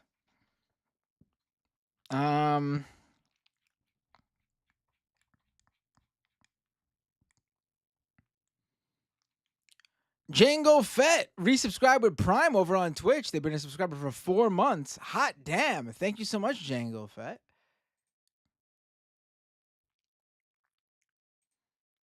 Over on YouTube, let's read those super chats. Tokyo Han said, "Go Dodgers." Can't believe he said that. And then I read this one before. Matt not in a black t-shirt. This is off. Tokyo Hans also says, "Did you hear Trump was rooting for the Mets?" I don't care about that. The Mets are my team, not Trump's. Tokyo Hans also says, "I'm doing my part and not hoarding my money. My boy isn't getting a penny from me. All my disposable income goes into super chats for Matt. Go Dodgers." Bay Photo with a $5 super chat. You can blame Eric Adams's Mets crossover with Yankees hat, jinxing the Mets. That hat made me so angry. I got a new patron as well just during the show. DQMIL. Thank you so much, DQ Mill. Is that it? Thank you for becoming a Patreon subscriber. Patreon.com/Matt Binder. I really appreciate it. Patreon.com/Matt Binder. Oh, wow. Just got a last minute $20 super chat from Carrie Shaw. Can you tell me more about your Substack? Says Carrie Shaw. Yes, it's at this. I almost forgot to mention it. You paid me to promote my own newsletter. Amazing. So, like I mentioned last week, I launched Disruptionist, my newsletter, disruptionist.com, disruptionist.com, disruptionist, like one who is doing the disruption, a disruptionist. And I'm currently not charging for it yet. There's going to be a membership for anyone who subscribes to the Patreon. I will be giving you guys I don't know if Substack does a discount or a coupon or some sort of special plan for people. I'm going to look into that and get you guys, making sure you guys pay less if you want to at all than anyone else. The reason I'm starting this newsletter is because I explained I have my bases covered with video and audio with the podcast and the stream. After doing this all this time, I realized that I am missing out on a huge portion of people who don't watch streams, don't listen to podcasts, and want to read. And being that I'm a reporter, and there are stories that I'm constantly following that I don't even get around to the most of them, honestly. That a newsletter would be a good way to get that stuff out there. Doesn't mean these stories aren't good. It's just they don't fit where I'm currently working for. And it's more to it than just putting a couple tweets up. So disruptionist.com, it's free to subscribe to the newsletter. A lot of the stuff will be free even when I launch the subscription. So go subscribe if you haven't already. Disruptionist.com. That's free, once again.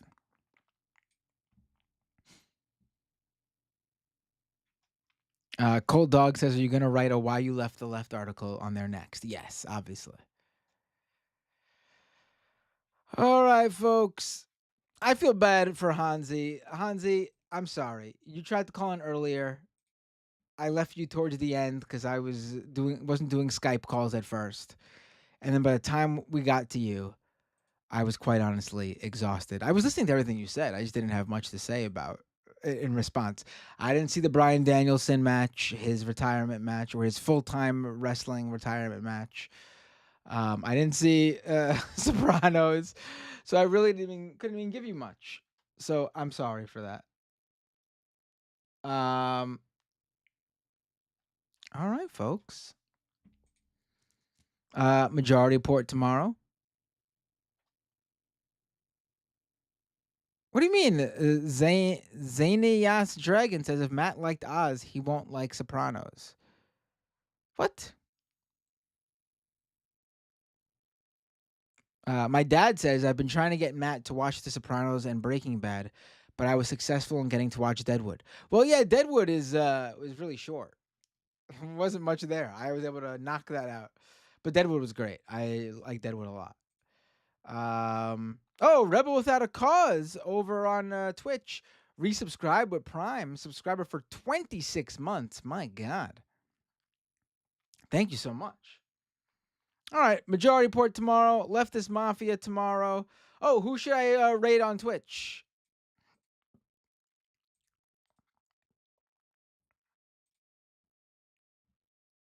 Who should I raid over on Twitch?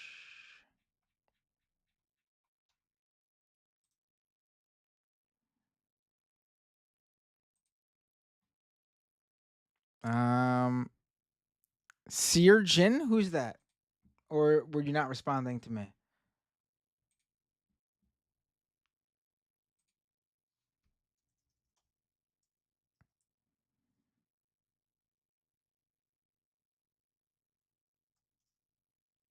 I don't think that's a streamer because I don't see their their handle. All right, I'll just see who's on from my usual list of people I follow.